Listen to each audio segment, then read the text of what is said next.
नमस्ते दोस्तों। फिर से स्वागत है आपका हमारे चैनल बीइंग परसिस्टेंट पे। ओके, तो इससे पहले हमने इसी तरह के एमसीक्यूज़ लिए थे। लीगल एस्पेक्ट्स की जो सीरीज़ है वो कंटिन्यू कर रहे हैं। ठीक है, तो इससे आपको क्या होगा कि एमसीक्यूज़ के द्वारा अलग अलग कंसेप्ट भी पता चलेगी, और कंसेप्ट तो पता चलेगी ही, उसके साथ साथ आपको इस तरह के क्वेश्चन या एमसीक्यूज़ को कैसे डील करना है वो हम इसमें से सीख रहे हैं। ठीक है, तो इससे पहले हमने सेल ऑफ गुड्स एक्ट लिया, उसके बाद निगोशिएबल इंस्ट्रूमेंट एक्ट लिया था। तो अभी हम जो देख रहे हैं वो है इंडियन कॉन्ट्रैक्ट एक्ट। ठीक है, 1872। अगर आपको किसी भी सब्जेक्ट से रिलेटेड रिवीजन चाहिए हो, मतलब लीगल एस्पेक्ट्स हो, चाहे इंटरनेशनल बिजनेस हो, इनकम टैक्स हो, या फिर कोई भी सब्जेक्ट, सो वो आप कमेंट बॉक्स में मेंशन कर सकते हो। हम क्या कर सकते हैं, उस तरह के वीडियो जो है वो हम ला सकते हैं। ठीक है, तो जिससे आपको रिवीजन या फिर अलग अलग कंसेप्ट भी पता चलेंगे, और अभी जो हम एमसीक्यू सीरीज़ ले रहे हैं तो उस वो कंसेप्ट्स कहाँ कहाँ पे अप्लाई होती है वो आपको पता चल जाएगा। शुरुआत करते हैं हमारे पहले एमसीक्यू से, जो है इंडियन कॉन्ट्रैक्ट एक्ट से related. The first question is when there is an offer from one party, मतलब जब एक party A and party B, जब ए पार्टी जो है वो ऑफ़र करती है किसको, बी पार्टी को, कि हमने जो है स्कूटर्स जो है वो सेल करने के लिए रखी है, तो आपको लेनी है या नहीं।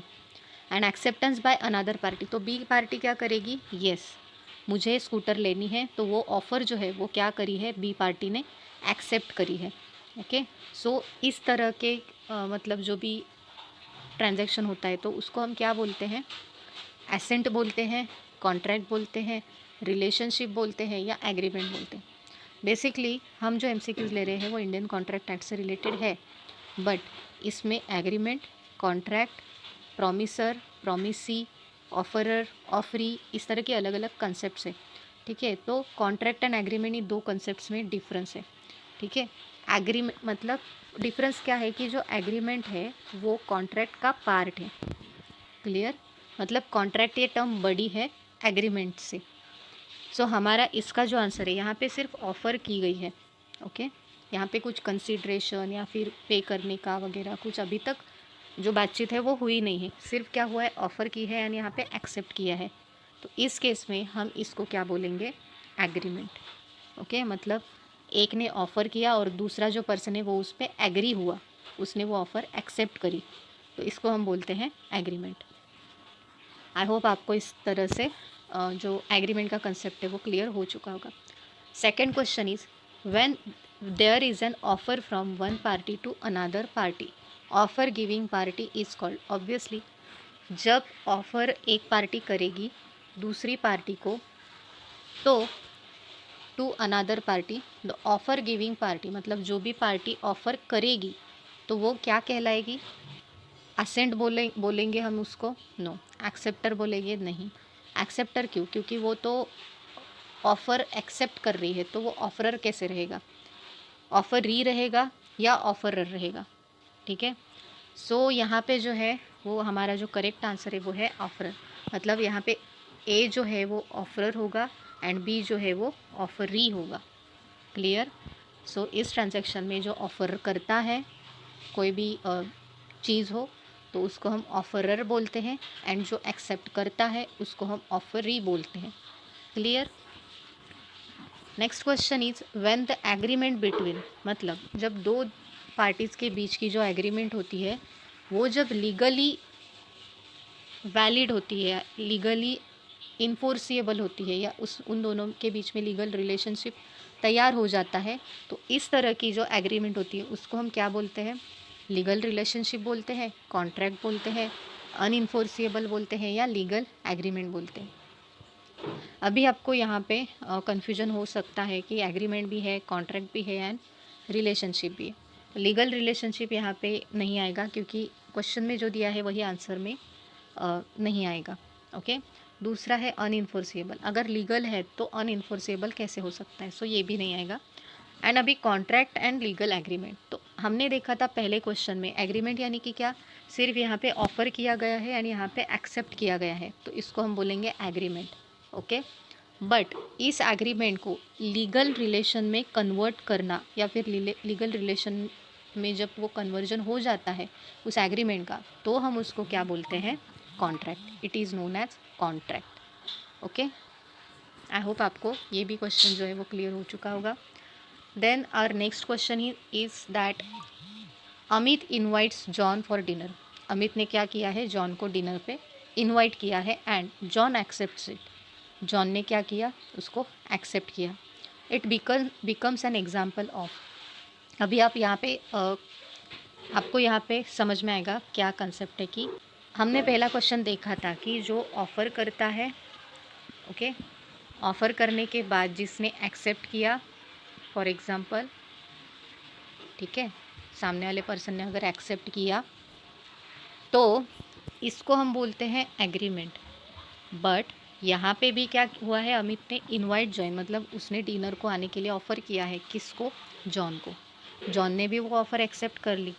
It becomes an example of. Okay, so social obligation है, फ्रेंडली ऑब्लिगेशन है, अनइन्फोर्सेबल है या राइट अगेंस्ट फ्रेंडशिप है। तो यहाँ पे लीगली अगर इसका आंसर जो देखा जाए तो अनइन्फोर्सेबल तो आएगा ही नहीं, क्योंकि डिपेंड्स होता है ना कि जॉन को जाना है या नहीं, तो इसमें अनइन्फोर्सेबल ऐसा कुछ भी नहीं है। राइट अगेंस्ट फ्रेंडशिप, नो, ये भी आंसर जो है वो नहीं आएगा। Friendly obligation, no, friendly obligation ये नहीं आएगा। यहाँ पे जो आंसर है वो हमारा सोशल ऑब्लिगेशन आएगा। यहाँ पे एग्रीमेंट नहीं बोल सकते हम, क्योंकि ये जो है वो लीगल है नहीं है, ये बात की बात है। बट ये कोई हम बोलते हैं ना कि ऑफिशियल जो मैटर्स रहते हैं तो उससे रिलेटेड नहीं है, ये अदर देन दैट है। तो इसके लिए ये एक सोशल ऑब्लिगेशन है कि उसने एक रैंडमली इनवाइट किया जॉन को एंड जॉन ने उस इनविटेशन को एक्सेप्ट किया, तो इसको हम बोलते हैं सोशल ऑब्लिगेशन। तो जॉन का ऐसा हुआ कि अमित ने अगर हमें इनवाइट किया है तो मुझे जाना चाहिए for as a social obligation. Okay, next is where in the contract the right created against a person. मतलब कॉन्ट्रैक्ट में पर्सन के अगेंस्ट, लिविंग इंडिविजुअल के अगेंस्ट अगर कुछ राइट क्रिएट किया जाता है, फॉर एग्जांपल पर्सन ए ने, मतलब पर्सन ए एंड बी में कुछ कॉन्ट्रैक्ट हुआ है, ठीक है, कि फॉर एग्जांपल ए जो है वो बी को बाइक देगा। तो ये जो कॉन्ट्रैक्ट है ना, तो ये कॉन्ट्रैक्ट सिर्फ और सिर्फ बी एंड ए के बीच में ही हुआ है। मतलब कि ये कॉन्ट्रैक्ट जो है, ए जो है वो बाइक जो है वो सिर्फ बी को ही देगा, इसके अलावा वो बाइक किसी के और के पास नहीं जाएगी। वो डिसाइडेड जो है एग्रीमेंट या कॉन्ट्रैक्ट में, तो उसी के पास वो बाइक जाएगी। Okay, so this is called as against person. Against person जब होता है राइट, तब हम उसको बोलते हैं जस्ट इन पर्सोनम। ओके, लीगल लैंग्वेज में अगर बोला जाए तो just in personam. Next question is where in the contract the right created against the thing. मतलब अगर कॉन्ट्रैक्ट में एक किसी चीज़ के अगेंस्ट अगर कुछ क्रिएट कर दिया जाए, मतलब where in contract the right created against a thing, it is called as, अगर कोई वस्तु, अभी जैसे हमने पर्सन का एग्जांपल देखा, तो कॉन्ट्रैक्ट में अगर मोटर बाइक के बारे में लिखा गया है तो मोटर बाइक ही ट्रांसफ़र होगी, उसके अलावा कोई दूसरी चीज़ को वहाँ पे जो है एक्सचेंज नहीं किया जाएगा कि ये मेरे पास अवेलेबल नहीं, मोटर बाइक अवेलेबल नहीं है या फिर एक्टिवा अवेलेबल नहीं है तो मैं जुपिटर आपको दे दूँ क्या? No, it is not the contract. ठीक है, जो डिसाइडेड है थिंग तो वही उस बी पार्टी को देनी है। तो थिंग से रिलेटेड जब भी होगा तो वो क्या कहलाता है? Just in rem. Legal aspect में अगर बोला जाए तो इसका आंसर है just in rem. Sixth question is the contract creates legal relationship between both the party is based on. जब भी कोई कॉन्ट्रैक्ट दोनों पार्टीज़ में कोई लीगल रिलेशनशिप क्रिएट करता है तो किस पे बेस्ड होता है ये? Obligatory relation, legal relation, legal consideration या none of the above. The contract जो है वो किस पे बेस्ड होगा एक्चुअल में? तो अगर कोई भी कॉन्ट्रैक्ट में दोनों पार्टीज़ में कुछ कॉन्ट्रैक्ट हुआ है तो वो किस पे बेसिस पे होगा, किसके बेसिस पे होगा? ए पार्टी बी पार्टी को प्रॉमिस करेगी कि मैं, ए पार्टी ने बी पार्टी को क्या किया है? ऑफ़र किया है पर्टिकुलर मोटर बाइक परचेस करने के लिए। बी पार्टी ने उस ऑफ़र को एक्सेप्ट किया। ओके, सो एक ए के पास से बी के पास क्या जाएगी? Motor bike. बट बी को वो फ्री में नहीं दे रही है, बी को क्या देना होगा? कंसिडरेशन, यानी प्राइस या फिर value of that particular motor bike. So यहाँ पे जो रिलेशनशिप जो बेस्ड है तो वो किसके बेस्ड है, लीगल कंसिडरेशन। ओके, यहाँ पे ऑब्लिगेशन तो है ही, लीगल रिलेशनशिप भी है ये। ओके, बट लीगल कंसिडरेशन है जो है तो वो इस कॉन्ट्रैक्ट का बेसिस होगा। अगर ऑब्लिगेटरी भी है, लीगल रिलेशनशिप भी है, बट बी ने अगर मना कर दिया कि मैं तुम्हें कंसिडरेशन नहीं देने वाला हूँ, तो ये कॉन्ट्रैक्ट जो है वो इन्फोर्सेबल नहीं होगा। तो इसका जो कोर बेस है वो क्या है, consideration.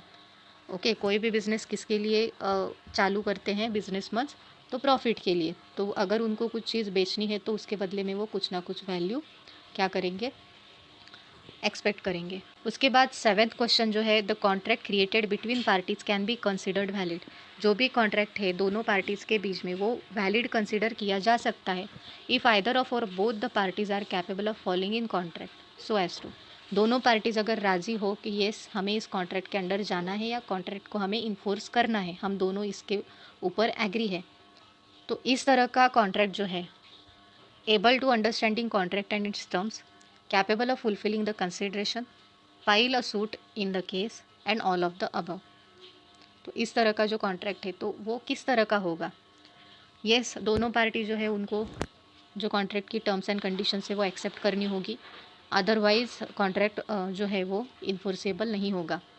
Capable of fulfilling the consideration, consideration B party ने ए पार्टी को देना ही चाहिए और बी पार्टी उतनी कैपेबल होनी चाहिए। अगर 18 के अंडर मतलब माइनर पार्टी अगर होगी तो वो कैपेबल होगी क्या कंसिडरेशन देने के लिए, नहीं, तो फिर इस तरह का ट्रांजैक्शन पॉसिबल नहीं है। सो वो कैपेबल होनी चाहिए, मतलब वो इंसॉल्वेंट भी नहीं होना चाहिए B person. File a suit in the case, अगर बी ने दिया नहीं, फॉर एग्जांपल बी ने जो कंसिडरेशन है वो टाइम में नहीं दिया, तो ए को राइट चाहिए कि ए क्या कर सकता है उसके अगेंस्ट, बी के अगेंस्ट क्या करे, फाइल सूट करे in the court of law. So yes all of the above is our right answer. Next question, which of the following will make the contract as illegal. Contract को क्या illegal बनाता है, जो भी contract है उसको क्या इलीगल बनाता है। If the object of contract is illegal, मतलब ऑब्जेक्ट यानी कि क्या, जो भी चीज़ कॉन्ट्रैक्ट में बेची जा रही है, ड्रग्स हो, अल्कोहल हो, चाहे कोई भी थेफ्ट या फिर चोरी किया हुआ माल हो, तो ये सारी चीज़ें जो है वो क्या है, इलीगल है। सो इस तरह के माल को अगर आप बेचोगे तो ऑब्वियसली कॉन्ट्रैक्ट भी इलीगल होगा। सो this is also included in this answer. If the object of contract is immoral, मतलब यहाँ पे दूसरे पर्सन को कुछ हानि पहुँच रही है या फिर दूसरे पर्सन का उस कॉन्ट्रैक्ट में नुकसान हो रहा है या फिर दूसरे पर्सन की डेथ भी हो सकती है, इस तरह का अगर कॉन्ट्रैक्ट हो कि फॉर एग्जांपल ए बोल रहा है कि तुम क्या करो, सी का मर्डर करो, बी को बोल रहा है वो कि सी का मर्डर करो, मैं तुम्हें 10,000 रुपये दूंगा, तो ये जो कॉन्ट्रैक्ट है ये किस तरह का कॉन्ट्रैक्ट है, इमोरल। ओके, तो इस तरह का कॉन्ट्रैक्ट जो है वो इलीगल होगा।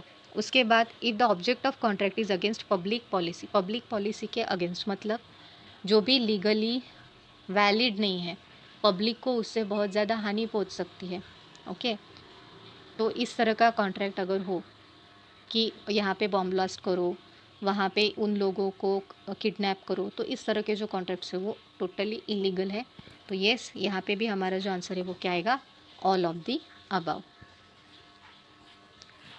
नेक्स्ट हमारा जो क्वेश्चन है, when a new contract is substituted to existing contract, जब एग्जिस्टिंग कॉन्ट्रैक्ट जो है उसके बजाय उसको कुछ चेंज करने के बाद उसकी जगह पे न्यू कॉन्ट्रैक्ट क्रिएट किया जाए बिटवीन सेम पार्टी, जो भी बोथ पार्टीज़ है, ठीक है, सेम पार्टी, यहाँ पे पार्टी चेंज नहीं है, ए एंड बी दोनों के बीच, ठीक है, जिन दोनों के बीच एक कॉन्ट्रैक्ट हुआ है, बट वो दोनों पार्टी चाहती है कि उसमें कुछ चेंजेस किए जाए, चेंजेस करने के बाद एक नया कॉन्ट्रैक्ट फॉर्म किया गया, तो इस तरह के कॉन्ट्रैक्ट को हम क्या बोलते हैं, it's called as discharge of contract by, मतलब पहला जो कॉन्ट्रैक्ट था वो डिस्चार्ज किया गया यानी ख़त्म कर दिया गया, तो इस तरह के कॉन्ट्रैक्ट को हम क्या बोलते हैं, rescission of contract, omission of contract, रेमिशन of contract या नोवेशन ऑफ कॉन्ट्रैक्ट। सो यहाँ पे वर्ड से ही पता कर सकते हो कि novation of contract is the right answer because new contract is created here.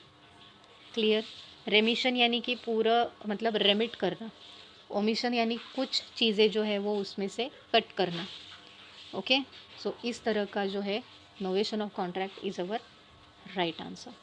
उसके बाद an agreement enforceable by law, जो भी एग्रीमेंट है वो लॉ के हिसाब से मतलब अंडर लीगल सर्कमस्टांसेस इन्फोर्सेबल है।